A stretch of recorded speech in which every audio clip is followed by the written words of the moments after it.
오늘 우리에게 주시는 하나님의 말씀 보도록 하겠습니다. 구약 성경 시편 123편의 말씀입니다. 제가 지금 구약 성경 898면에 있는 시편 123편의 말씀, 제가 123편의 말씀 봉독드리겠습니다. 하늘에 계시는 주여, 내가 눈을 들어 주께 향하나이다. 상전의 손을 바라보는 중들의 눈같이, 여주인의 손을 바라보는 여종의 눈같이 우리의 눈이 여호와 우리 하나님을 바라보며 우리에게 은혜 베풀어 주시기를 기다리나이다. 여호와 우리에게 은혜를 베푸시고 또 은혜를 베푸소서. 심한 멸시가 우리에게 넘치나이다. 안일한 자의 조소와 교만한 자의 멸시가 우리 영혼에 넘치나이다. 아멘. 하나님의 말씀입니다. 시편 123편의 말씀은 성전에 올라가는 성도들이 어떻게 하면 하나님의 은혜를 받을 수 있는지에 대하여 우리에게 가르쳐주고 계시는 아주 귀한 말씀입니다. 쉽게 말하자면 은혜를 받는 법, 하나님의 긍휼하심을 입는 법을 우리에게 가르쳐주고 계시는 것입니다. 시편 123편은 신학자들이 한 세 가지의 사건을 배경으로 두고 있다라고 얘기들을 합니다. 첫 번째 사건은 히스기야에 대한 사건입니다. 그 히스기야의 아버지 아하스 왕은 어떤 왕보다도 악독한 왕이었습니다. 그래서 아수르의 다메섹에 있는 제단을 옮겨다가 하나님의 성전에서 그 제단을 만들어서 사용합니다. 그리고 곳곳에 아수르의 우상들을 성전에다 세워놓고 성전의 그 기존에 있었던 기물들을 없애버리게 됩니다. 뒤를 이어 왕이 된 히스기야가 그 모든 것들을 개혁해 나가기 시작합니다. 그래서 성경은 그 히스기야가 다윗처럼 정직하게 행했다라고 적고 있습니다. 그 아버지 아하스 왕은 친아수르 정책을 썼지만 이 히스기야는 반아수르 정책을 사용합니다. 그래서 전쟁을 대비하기 시작합니다. 여러 국고성들을 만들고 여러 전쟁의 물자들을 비축을 해놓게 됩니다. 블레셋을 공격해서 아주 요지들을 확보하게 되어집니다. 뿐만 아니라 예루살렘이 공격을 당할 것을 대비를 해서 예루살렘 성 바깥에 있는 그 섬의 샘에서부터 물을 성 안으로 끌어들이게 됩니다. 요즘도 예루살렘의 성지 순례를 가다 보면 히스기야 터널이라는 데를 이렇게 관광하게 하는 코스가 덜어 있습니다. 잘은 안 가는데요. 거기를 가면 밖에는 기온 샘에서부터 실로암목까지 양쪽에서 터널을 뚫어서 물길을 만드는 거죠. 그래서 성 안에 샘이 있게, 그래서 장기간으로 포위되어졌을 때 성이 버틸 수 있는 그런 준비들을 다 해놓게 됩니다. 드디어 아수르 사네립 왕이 공격을 시작했습니다. 그런데 생각했던 것보다 아수르는 굉장히 강했습니다. 여러 성들이 속절없이 무너지기 시작한 겁니다. 히스기야가 당황을 했습니다. 그래서 히스기야가 아수르 왕에게 사자를 보냅니다. 내가 왕에게 잘못했습니다. 내가 반아수르 정책한 것 잘못했습니다. 앞으로 제가 잘하겠습니다. 어떻게 하면 좋겠습니까? 그랬더니 아수르 왕이 은 300달란트, 금 30달란트를 내면 된다라고 얘기를 한 겁니다. 받아놓고 보니까 할만하는 거예요. 그래서 국고와 성전 여러 가지 창고를 톨톨 털어 은과 금을 모읍니다. 금은 좀 부족했든지 기둥에 있었던 것까지 다 긁어내서 마련을 합니다. 그리고 아수르 왕에게 갖다 바쳤습니다. 근데 이 아수르 왕이 완전히 양아치입니다. 받고서는 물러가기는커녕 대군을 보내서 예루살렘 성을 포위를 합니다. 랍사게라는 장군을 보내는데 이 장군이 심리전에도 굉장히 능한 장군입니다. 이 장군이 사람들을 향해 얘기를 합니다. 우리 아수르가 공격한 나라 중에 신이 보호한 나라는 아무도 없다. 너희들이 하나님이 너희들을 지켜줄 거라고 생각하고 여러 가지 종교 계획을 여러 가지 잘 해왔지만 그 하나님이 너희를 지켜줄 거라고 생각하지 말아라. 그 여호와께서 내게도 말씀하셨다. 가서 예루살렘 치라고. 너희들은 우리를 절대로 상대할 수 없다. 우리가 12,000피를 낼 테니까 너희가 여기 태울 만한 사람들을 내봐라. 나오면 우리가 줄게. 아주 고도의 심리적으로 그들을 무시하죠. 유대 방언으로 그들 백성이 모두가 듣게 협박하고 조롱하고 멸시합니다. 제발 유대 말로 하지 말고 너희들 말로 좀 해라 그랬더니 다 들어야 된다고. 너희들이 이제 너희 대변을 먹고 소변을 먹는 일들이 곧 이루어질 거라고. 너희들 기대하지 말라고. 너를 도울 사람들은 아무도 없다고. 그렇게 멸시와 조롱을 당하게 되죠. 그 얘기를 듣고 히스기야가 하나님의 성전으로 들어갑니다. 그리고 기도하죠. 그리고 이사야에게도 부탁을 합니다. 그때 하나님이 이사야를 통하여 히스기야에게 그런 말씀을 주십니다. 나를 모욕하는 말 때문에 두려워하지 말라. 내가 한 영을 그의 속에, 사내립의 속에 두어서 그로 소문을 듣고 그의 본국으로 돌아가게 하고 또 그의 본국에서 그에게 칼에 죽게 하리라 라고 말씀하십니다. 그때부터 전황이 미묘하게 바뀌기 시작합니다.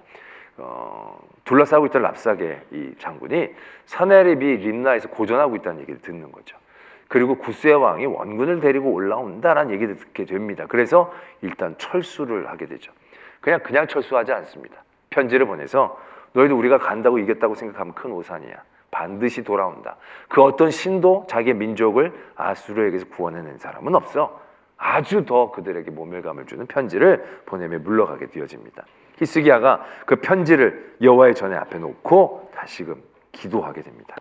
그때 하나님께서 다시금 응답해 주시죠. 이사야를 통해서 네가 사내립 때문에 기도하는 소리를 들었다. 그리고 이제 그들은 이 성을 향하여 화살 한 방 쏘지 못할 거다. 방패를 이 성을 향하여 세우지도 못할 것이고 토성을 쌓지도 못할 것이고 이곳에 이르지도 못할 것이다.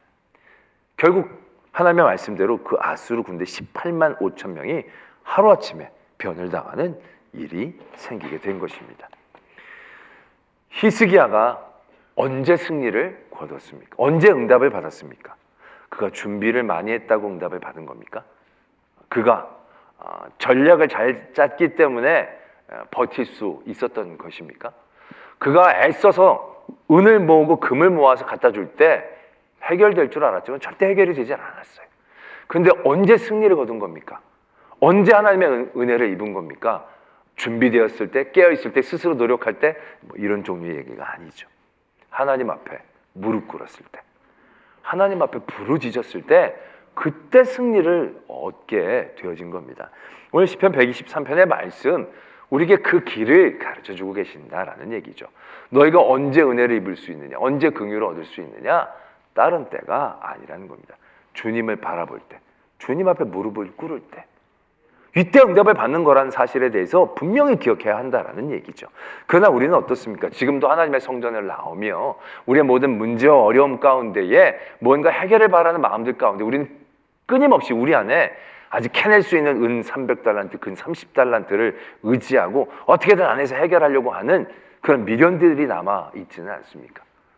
그런 모든 일의 자리에서 응답이 있는 게 아니라는 것을 오늘 말씀 우리에게 가르쳐주고 계신다는 거죠. 또 이 말씀에 배경이 될 만한 사건 두 가지가 더 있는데, 하나는 바벨론에서 포로로 있다가 회복되어질 그때입니다. 그때 이들이 승리를 해서 예루살렘으로 돌아오는 게 아니었어요. 바벨론에서 정책이 바뀌어서 그냥 거기서 쫓겨나듯이 밀려나듯이 예루살렘으로 올라오게 된 거예요. 근데 이미 그 주변에는 터를 잡고 살고 있던 이방인들이 있는 거예요. 그들이 옛날에 여기 살았던 이들이 돌아온다라는 얘기를 듣는 거죠. 그리고 그들을 향하여 그들이 뭐라고 얘기했겠습니까? 저게 뭐야? 지금 와서 뭐 어쩌자는 거야? 이게 뭐 너희들이 원했던 그런 영광이야? 회복이야? 조롱하고 멸시당한 그런 상황이었다는 얘기죠. 그들이 예루살렘으로 가는 길은 영광의 길이 아니었습니다. 아무것도 준비되어진 것이 없었고 아무것도 마련되어진 것도 없는 상황 가운데에서 올라가는 그 걸음 가운데 그들이 가져야 될 마음은 바로 이것이었다라는 얘기죠. 또 느헤미야가 성벽을 재건할 때도 비슷한 배경이었습니다.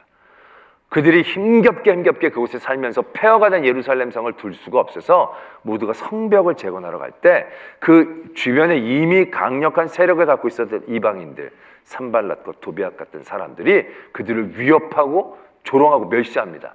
너희들이 무슨 성을 지어? 너희들이 지은 성에는 여우가 지나갈지라도 다 무너질 거야. 아주 비웃는 그런 상황들이 시작이 됩니다. 그들은 그런 위협 가운데에서 성벽을 만들어가고 있었다라는 얘기죠.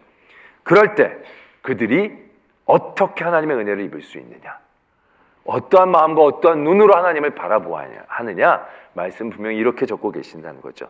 눈을 들어 주께 향하나이다. 근데 그 눈이 어떤 눈이어야 하냐면 상전의 손을 바라보는 종들의 눈같이 여주인의 손을 바라보는 여종의 눈 같아야 한다는 것입니다.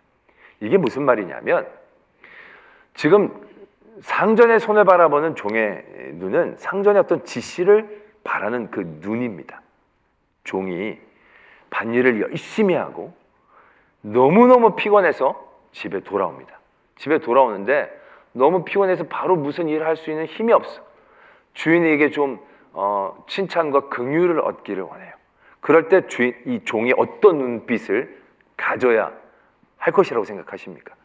내가 일 정말 열심히 했어. 난 정말 쉴 자격이 있어. 라는 그런 어떤 당당함을 가지고 눈 똑바로 뜨고 광눈을 밝히면서 일 갔다 왔어요. 너무너무 힘들어요. 너무너무 오늘 일을 많이 했어요.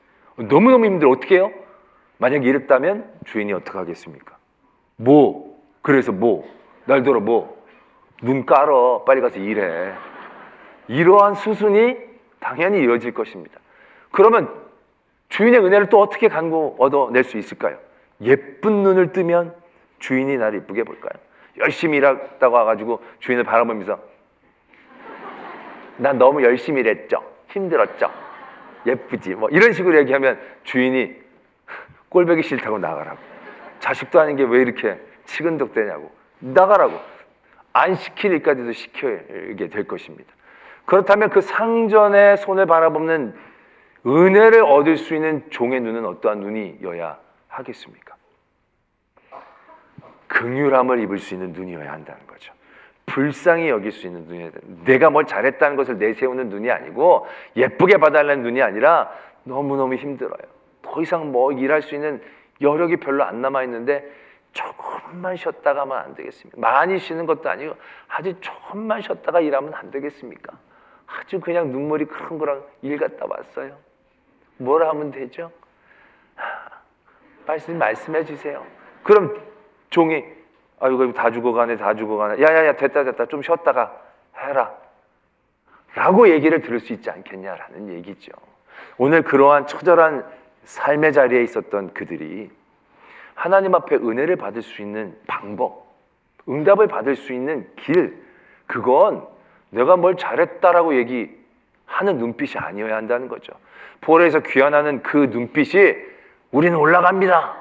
하나님 이제 이런 눈빛이 아니라 하나님밖에 없습니다. 저희는 아무것도 할 수 없습니다. 저희를 제발 불쌍히 여겨주십시오. 라는 눈빛으로 하나님을 향해 나가야 한다는 것이죠.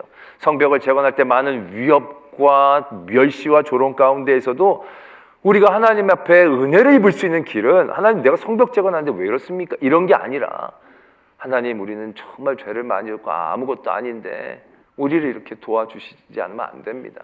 정말 불쌍하지 않습니까? 이렇게 애쓰는 좀 긍휼히 여겨주십시오.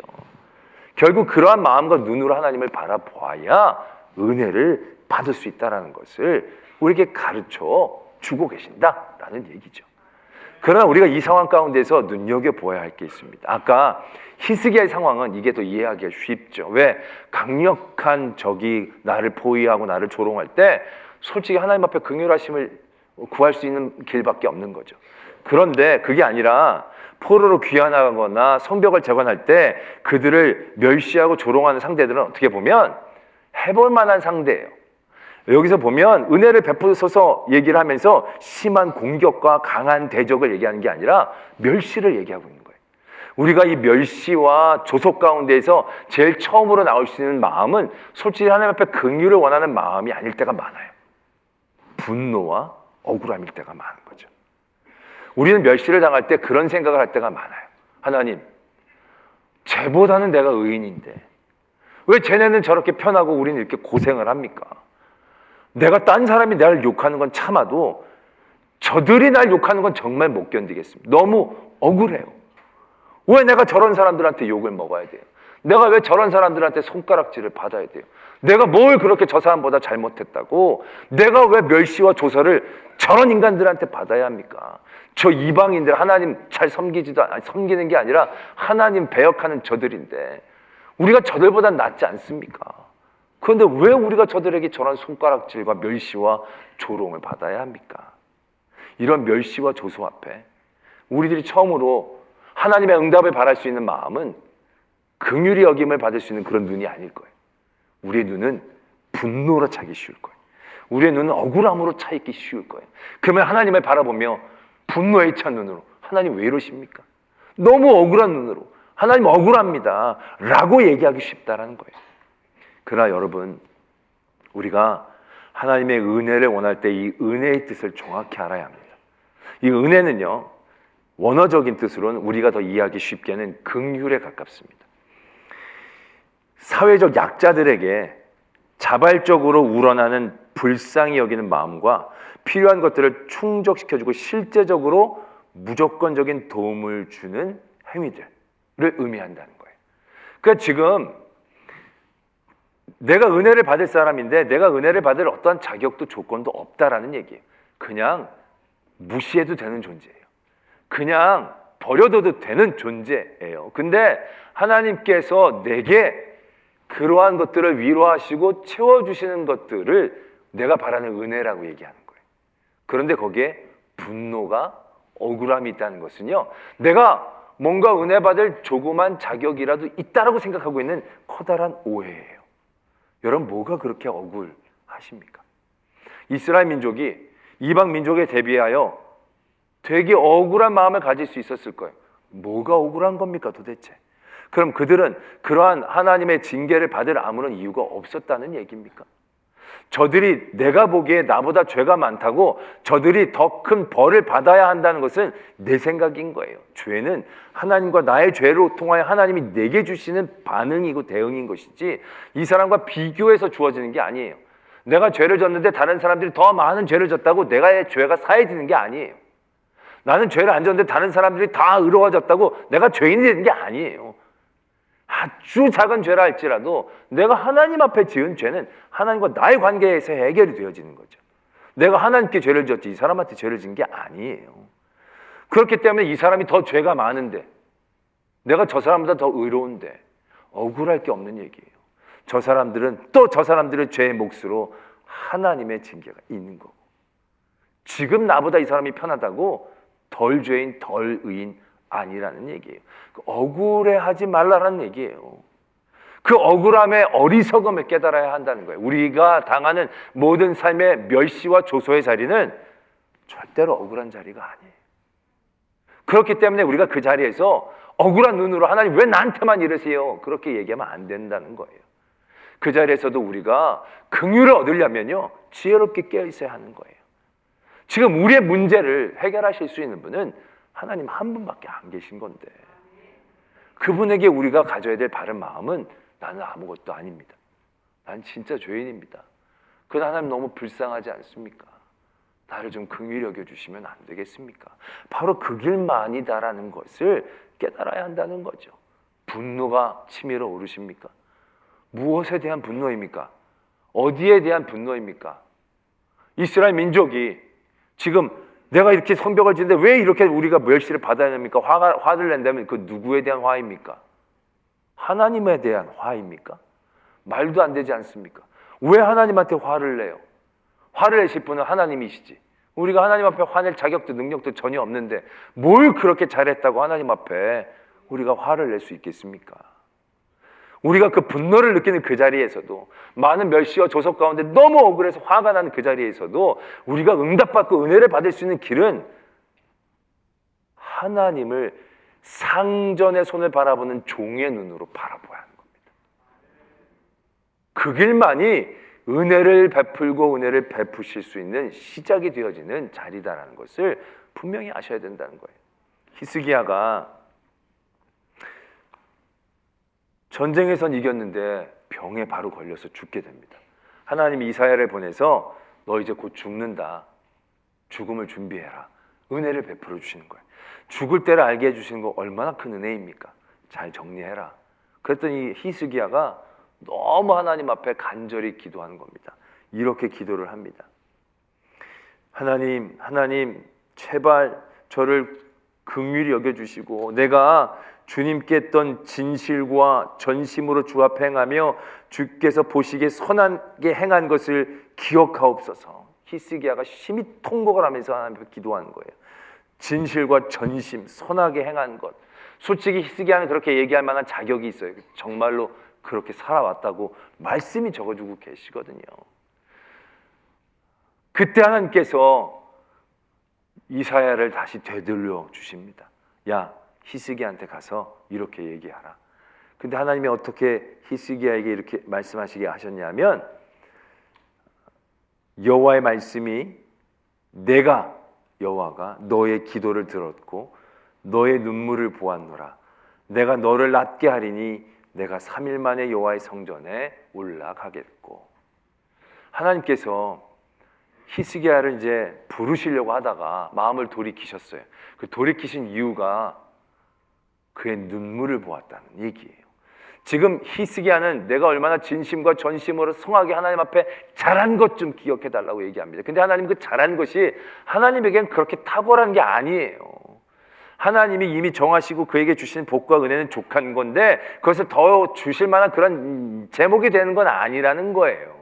근데 하나님의 마음이 감동하셨어요. 하나님의 마음이 움직이셨어요. 그래서 그를 15년이나 더 살게 해주셨어요. 그가 15년이나 더 살 수 있는 은혜를 받을 수 있었던 한 가지의 이유는 기도와 통곡이라는 거예요. 하나님 앞에 눈물을 흘리며 기도했다라는 것이에요. 바로 그것이 하나님의 은혜를 입는 길이에요.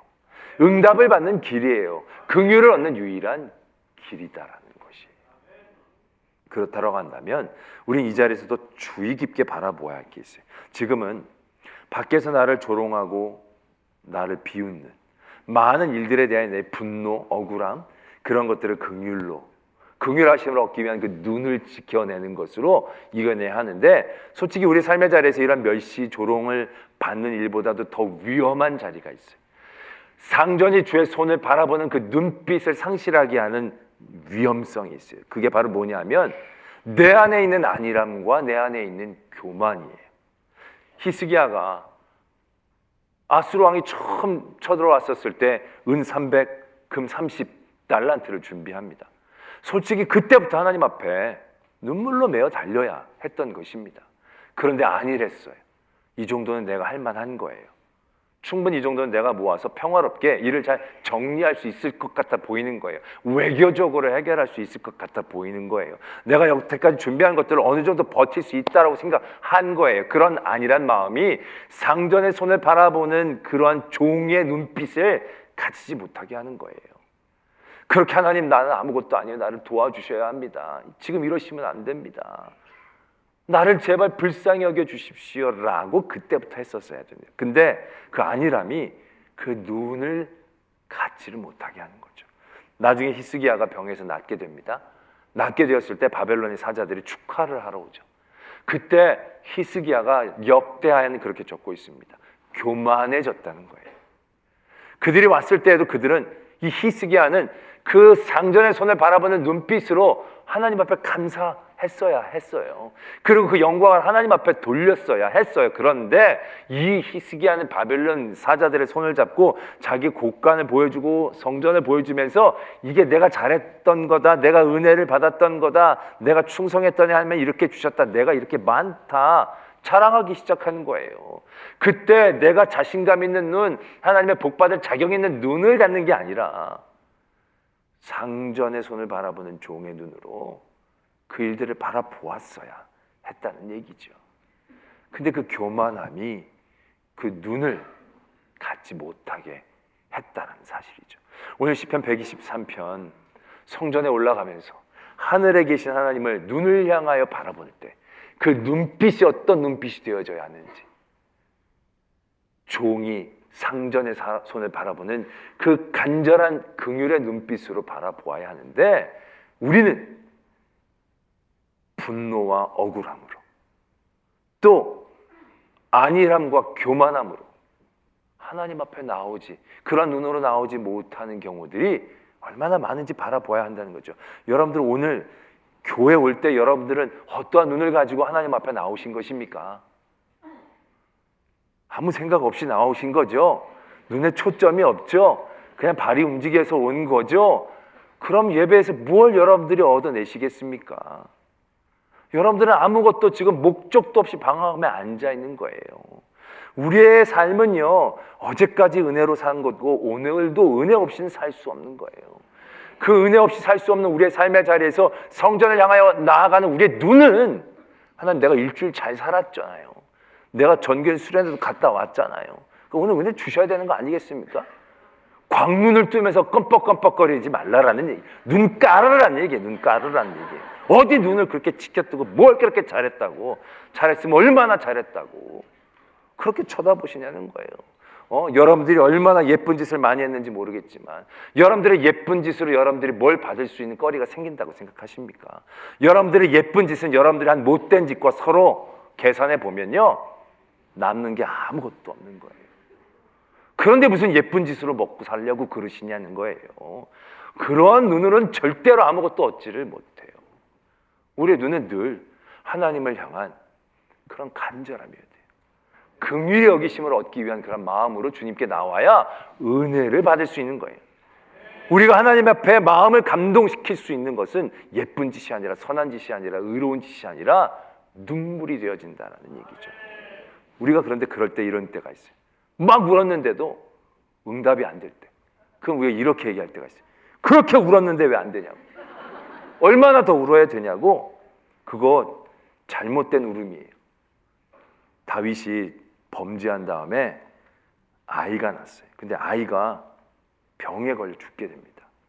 죽어가는 가운데 이 다윗이 그 아이를 위하여 하나님 앞에 간구합니다. 금식하고 밤새도록 땅에 엎드려서 침상이 젖도록 기도하기 시작합니다. 사람들이 너무 두려운 거예요. 너무 다윗이 슬퍼하면서 기도하니까. 근데 결국 아이가 죽었어요. 근데 그걸 아무도 말을 못해요. 왜? 거기다가 죽었다고 얘기하면 다윗이 정말 기절할 것 같거든요. 근데 다윗이 막 기도하다가 느낌이 안 좋으니까 물어보는 거죠. 아이가 죽었냐고. 죽었다고. 그랬더니 다윗이 몸을 다시 정갈하게 하고 기름을 바르고 음식을 먹게 되는 거예요. 그러니까 신하들이 희한해서 아니 어떻게 이렇게 금방 회복이 됩니까? 물어봤더니 다윗이 이렇게 얘기합니다. 아이가 살았을 때 내가 금식하고 운 것은 혹시 여호와께서 나를 불쌍히 여기사 아이를 살려주실는지 누가 알까 생각함이거니와 지금은 죽었으니 내가 어찌 금식하랴. 내가 다시 돌아오게 할 수 있느냐. 나는 그에게 돌아가려니와 그는 내게로 돌아오지 아니하리라. 하나님 앞에 불쌍히 여김을 얻기 위하여 울며 기도할 때, 그 눈을 가질 때, 그 눈이 갖는 건요, 내 눈물이 공로가 될 수 없는 눈물이라는 거예요. 주시면 감사하지만 안 주셔도 어쩔 수 없는 그러한 나의 자리들을 분명히 깨닫는 거예요. 우리는 눈을 우는 것도 공로처럼 생각할 때가 많아요. 우는 건 자격이 없고 능력이 없는 우리들이 할 수밖에 없는 길인 거고요. 종이 막 울면서 힘들어서 막 왔는데 주인이 본척만척하고 가서 밥해라 그러면 그냥 밥해야지, 이렇게 울었는데 진짜 인간도 아니라고 얘기하면 말이 되겠냐는 거예요. 그게 아니라는 거예요. 그냥 가서 밥해라면 또 밥하고 무슨 주인의 뜻이 있겠지라고 생각하면서 순종할 뿐이지, 내가 거기서 쉬겠다고 울었는데 왜 이러냐고 얘기할 자격과 능력이 없다는 것을 분명히 깨달아야 한다는 얘기죠. 그래야 그것이 하나님의 긍휼하심을 얻을 바른 마음이 되어지고 눈빛이 되어진다는 거예요. 우리는 종 같은 눈빛으로 쳐다보지만 종 코스프레 할 때가 많아요. 그래가지고 하나님이 조금만 잘 안 대해주시면 바로 주인집이 돼가지고 막 쌍눈을 키면서 하나님 분노하고 억울하다고 얘기하는 말도 안 되는 어리석은 짓을 저지를 때가 얼마나 많이 있냐라는 것이죠. 하나님께서 이 땅에 예수 그리스도를 보내주신 이유는 우리에게 가능성이 있어서도 아니에요. 우리가 많은 의를 쌓아서도 아니에요. 우리들 중에 노아 같은 의인이 있어서도 아니에요. 아무것도 없었어요. 그런데 하나님이 우리를 불쌍히 여기셔서, 우리를 사랑하셔서 예수님을 보내주신 거예요. 우리가 은혜를 받는, 은혜를 누리는 길도요, 다 그거 하나예요. 내가 잘한 게 아니고 나를 불쌍히 여겨 주셨기 때문이다라는 얘기. 앞으로도 그 은혜를 받기 위해서 나는 아무것도 아닙니다. 나를 불쌍히 여겨 주십시오. 나를 계속 도와주십시오. 하나님, 나를 안 도와주시면 나는 아무것도 못합니다. 그렇게 하나님 앞에 상전의 손을 바라보는 종의 눈으로 나와야 하나님의 긍휼하심을 입는 은혜의 성도가 되는 것입니다. 오늘 일주일 동안 잘 살아온 것 기억 마시고 내가 주님 앞에 얼마나 자격 없고 부족한지를 깨닫고 그 긍휼의 눈을 원하는 종의 눈으로 하나님 앞에 나아가는 저와 여러분들이 되어지기를 소망합니다. 기도하겠습니다. 오늘 말씀을 생각하시면서 하나님, 내 모든 이 멸시와 조소 가운데 하나님의 은혜를 힘입게 해 주시옵소서. 여러 문제와 아픔 가운데에서 하나님의 은혜를 내게 베풀어 주소서. 그러기 위해 상전의 손을 바라보는 종의 눈, 그 눈과 마음을 회복하게 하시고 그 눈을 들어 늘 하나님을 바라보며 간구케 하여 주시옵소서. 이러한 기도의 제목으로 하나님 앞에 나가겠습니다. 사랑의 하나님 아버지, 오늘도 우리를 불러주시고 품어주고 공로가 아니라 오늘 하나님 성전을 향하여 올라갈 때 눈을 들어 하늘의 하나님을 바라보며 나는 아무 공로 없습니다. 나는 죄인입니다. 지금까지 살아온 것 은혜입니다. 여태까지 했던 것 다 은혜입니다. 앞으로도 은혜 없이는 살 수 없습니다. 하나님 우리를 긍휼히 여겨주시고 붙잡아 주시옵소서.